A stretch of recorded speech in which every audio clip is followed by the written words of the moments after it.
हम लोग कुछ भी कर सकते हैं, लेकिन शरीयत और शरिया की चीजें, जो दीन और इस्लाम से रिलेटेड चीजें हैं, उस पर हकमारी करने की कोशिश की जाए, उससे हमको वंचित रखने की कोशिश की जाए, तो ये भारत का मुसलमान कभी बर्दाश्त नहीं करेगा। वक्फ की लड़ाई जो है, वक्फ की लड़ाई यानी हक की लड़ाई, हम अपने हक की लड़ाई लड़ रहे हैं और संवैधानिक तरीके से लड़ रहे हैं। संविधान पे हमारी आस्था है और पूरा विश्वास है कि आज जो मैसेज गया है गांधी मैदान से, वो दिल्ली में बैठी हुई सत्ता को की कुर्सी को हिला के रख देगा। तो इस कानून को हम लोग रद्दी की टोकरी में फेंक देंगे। और आज लाखों लोगों के बीच में खड़े होकर के अपने उसी वादे को उन्होंने फिर से दोहराया है। और याद रखिएगा, वो लालू के लाल हैं, एक बार जो कह दिया सो कर दिया, अपने वादे से नहीं हटेंगे।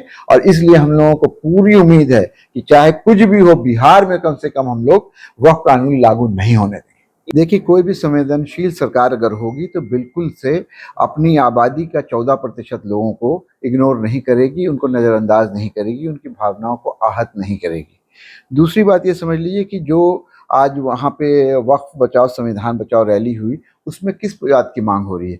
कोई असंवैधानिक या गैर संवैधानिक मांग तो हो नहीं रही है।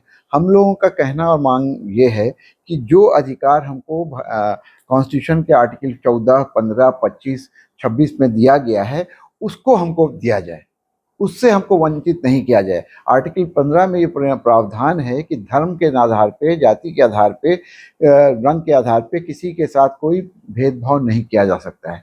तो जो अधिकार हमको संविधान ने दिया है, बाबा साहब अम्बेडकर ने दिया है, उससे हमको वंचित क्यों रखा जा रहा है? भारत के मुसलमानों को 14% आबादी को क्यों वंचित रखा जा रहा है? वक्फ की लड़ाई जो है, वक्फ की लड़ाई यानी हक की लड़ाई, हम अपने हक की लड़ाई लड़ रहे हैं और संवैधानिक तरीके से लड़ रहे हैं। संविधान पे हमारी आस्था है और पूरा विश्वास है कि आज जो मैसेज गया है गांधी मैदान से, वो दिल्ली में बैठी हुई सत्ता को की कुर्सी को हिला के रख देगा। और ये तो अभी ये कहिए एक तरह से, ये तो अभी अंगड़ाई है, आगे और लड़ाई है। और ये लड़ाई तब तक चलेगी जब तक कि हम लोग ये वक्फ का कानून वापस नहीं करवा लेते हैं। और याद रखिएगा कि हम लोग कुछ भी कर सकते हैं, लेकिन शरीयत और शरिया की चीज़ें, जो दीन और इस्लाम से रिलेटेड चीज़ें हैं, उस पर हकमारी करने की कोशिश की जाए, उससे हमको वंचित रखने की कोशिश की जाए, तो ये भारत का मुसलमान कभी बर्दाश्त नहीं करेगा। एक सवाल ये है सर कि आज नेता प्रतिपक्ष भी उस मंच पे पहुंचे और आपकी पार्टी ने लगभग 12-1 बजे रात तक जो है वहां पर